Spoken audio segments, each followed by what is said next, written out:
Make sure you're subscribed to JerCrispy.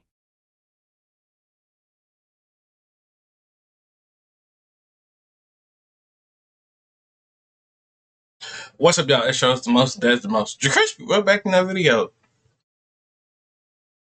Uh, okay. We had 310 subscribers. 310, and we're on the road to 500, man. We're on the road to 500, bro. I feel like we gonna do what we gonna do, bro. This gonna be some. This gonna be some legendary stuff with this YouTube, bro. Uh, we got 13 videos. I got 13 videos for y'all for this lovely Saturday. Um, I think I just found a method of how to grow more. I feel like I gotta post. Like I know I post like 5 videos. I gotta post more than 5 videos, like 10, at least 13, and all. Like that's what I think. I'm thinking that's. I think that's the method. I think that's the method. But um, like, comment, subscribe. All our social media is on the screen, and yeah. So today we got the questions you need to ask yourself every morning. First thing you need to ask yourself in the morning. Well, say in the morning, thank you, Jesus, for waking me up for another day. Waking up for my friends, family, my people, my fans, my lovely fans, and all that. I say that every morning, every time I brush my teeth and I miss a day. God, the only person who know I miss a day. I only miss 2 days, I think, of saying that. But yeah, I say that when I brush my teeth. Thank you, Jesus, for waking me up for another day, for another chance to get better and better with this YouTube and music stuff, and feeling my dreams and all that stuff and all that, bro. Just can't wait, bro. Just can't wait for everything fall down the line, bro. Mm. The price is still gonna keep going. We still gonna keep grinding, even though we at the top. We still gonna keep grinding. I ain't the type of just gonna lay down. I'm gonna still keep going and going. So that's what you gotta keep thinking to yourself. Motivate the guy. Thank God for you waking up with another day to see another day, man. And you living better, doing better, blessing, prayers coming through, and all that stuff. So yeah, let's get this video started. Over the past couple weeks, I've been asking myself a question every single day, first thing in the morning. Now, it's a simple question, but by simply asking it every single day, my life has improved multiple times over in the past couple weeks. Who do you want to be today? My personal definition of a coward is someone who doesn't take the required actions to achieve their goals due to fear of social ostracization, laziness, or really any non-physiological reasons. And to me, and I think to most people, especially young men out there, there's nothing more terrifying than being labeled a coward. Asking yourself this question every single morning is essentially a shield against cowardice. Okay, no, ain't nobody gonna call you a coward. Nah, this ain't back in the 70s or the 80s.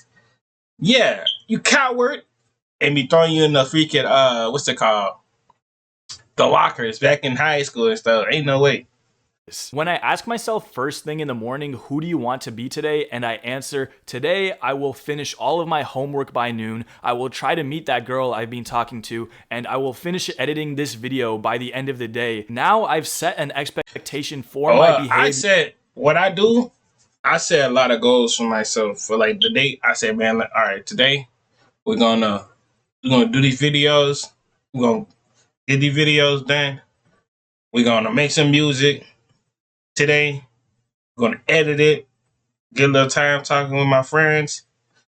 We're gonna, eat between and all that stuff. Play the game a little bit. Go back, edit some. Well, I should be done editing it because I take editing don't take me to like a.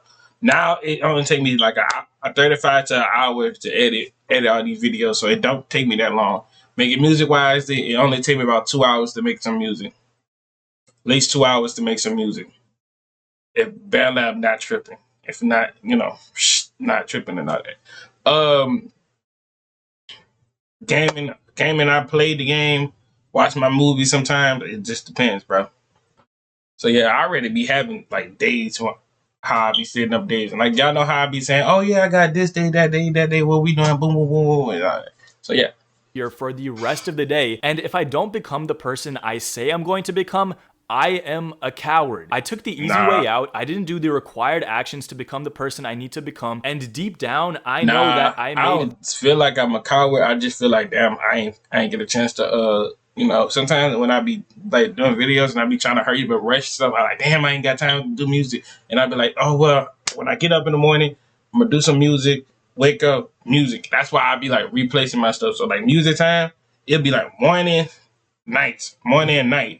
The early days and the afternoons would be straight videos or try to like fix some stuff, find some beats. I'm trying to find beats and all that stuff with my music and stuff like that. Like, little stuff like that. Cowardly choices today. Now, this might challenge your current understanding of being and existing. All I'm asking is for you to keep an open mind and try it out, because this framework shift has served me greatly. I don't believe that you are your thoughts, emotions, or circumstances. You are simply the actions you take every single day. Now, I'm not going to claim to be the first person to come up with this frame of thinking, but I think it makes the most sense. When we describe people, it's always a function of their actions. Like, if you have a friend who's extremely hardworking, you label them as hardworking because every time you see them, they're locked in on whatever they're doing. If you describe someone as artistic, it's because in the past, they've displayed their artistic capability in some medium. Your character traits aren't the reason you act a certain way. You act a certain way, and then people label you with character traits. So when you ask yourself, who do I want to be today? What you're really asking yourself is,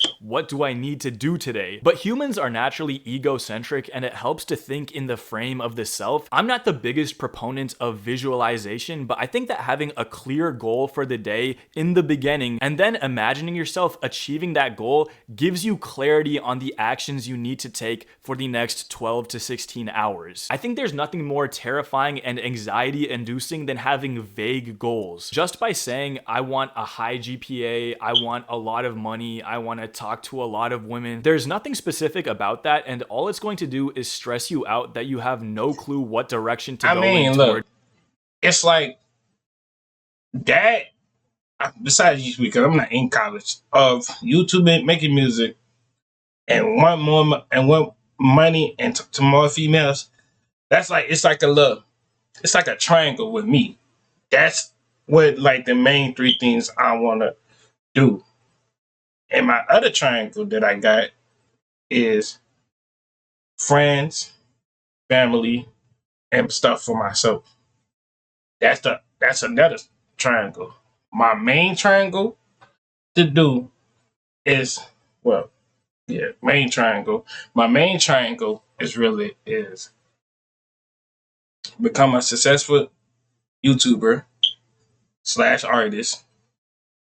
Have me enough money so I could live off a generation of time. So I'll be straight for years and years going on. And third things, it's like, man, just trusting a lot of, like, female wise, trusting a lot of people with a lot of things, with roles that's down this line and stuff like that. Right, team wise. Now my other triangle of my second personal, friends, family, make sure my friends straight, make sure they not struggling in this family, make sure my straight. And so goes, it's like finally getting me that car, man. Probably getting that car, finally doing things, finally doing what I say I want to do on this list and all that other stuff, bro.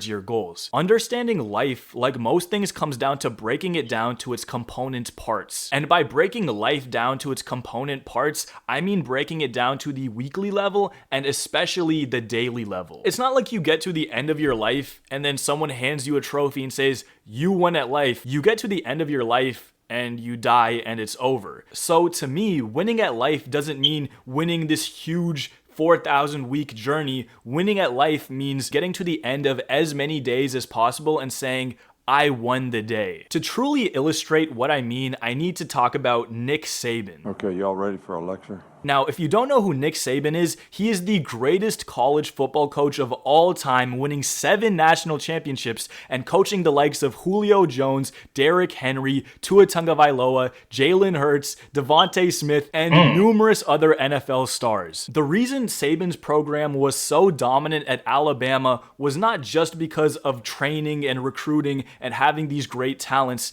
He truly understood that football is a game of plays. He has this philosophy that when his team is playing, there is no scoreboard. There's just the play at hand. That's why you can find compilations of him going absolutely insane, blowing up on his team during the 4th quarter of a blowout. And when Nick Saban's team is up by 52 points with 8 seconds left, mental errors are still unacceptable. Will you pay attention?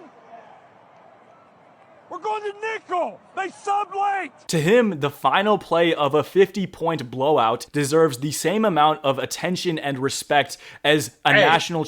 Because Nick Saban is one of the greatest coach ever. He take football very serious of his craft and everything. And someday, down the line, it's gonna happen. I'm gonna be coaching too some down the line and all like that. Would I be getting to college level? Might not. I don't know yet. We don't know yet. But hey, we'll get there sooner or later if we do. But for now, I'm gonna write my other 2 goals right now. That's the side note. That's on the list though. But shout out to Nick Saban though, doing all the great, amazing years of playing football. Championship against Georgia. And I think that's so powerful as a frame of thinking even beyond sports. Because I've been there and you've been there where we get to these points in life where we're on a high, and for the past couple days or maybe even for the past couple weeks, things just seem to be going your way. And then we start to take things easy and get complacent. And complacency is the worst virus of them all because it leads to stagnation and then decay. So if you feel like you're on a hot streak, understand that there is no scoreboard in life. And just like how Saban... Well, besides that, I'm just going to tell y'all this once in a month. Not once in a while. For just this, and hold y'all this for life. Sometimes you're going to be up. You're going to be your up status. But something always is going to bring you back down to the low. But never let that failure, whatever happening down in life, failure, whatever happened to you, do not let that thing cause you, bro. Improve to that and get better each day. So if you felt today, you're like, damn man, I ain't did what I could do today. Man, get better, double it every single time. So, you're gonna fail sometimes, but make sure you can pick yourself back up all the time. Remember that. Teams take every game play by play. You need to take the game of life day by day. This doesn't just increase the efficiency of your output, it also takes a massive weight off your back. When you look at anything on a microscopic level, you understand it better and they become less daunting. Life is no different. When you look at massive goals, of course you're gonna feel intimidated. But when you break it down to the component parts of what 3 things you need to get done today, it becomes so much more doable. Also, by asking yourself, who do you want to be today, it takes away the pressures of who you were yesterday and who you're going to be tomorrow. If there really is a superpower that is attainable to humans, it's staying present.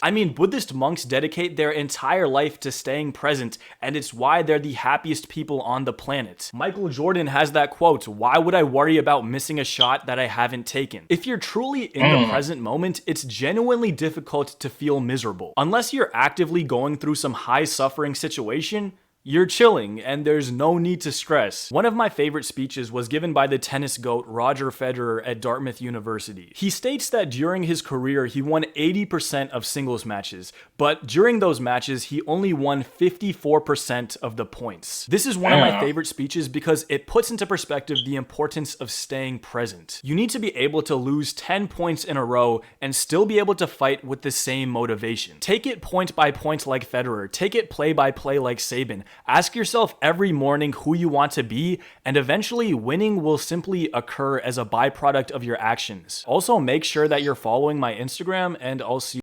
Hey. Y'all learned this life lesson. Take that. It's a life lesson. It's what it is. Lay out to the bottom of my heart. We're on the road to 500.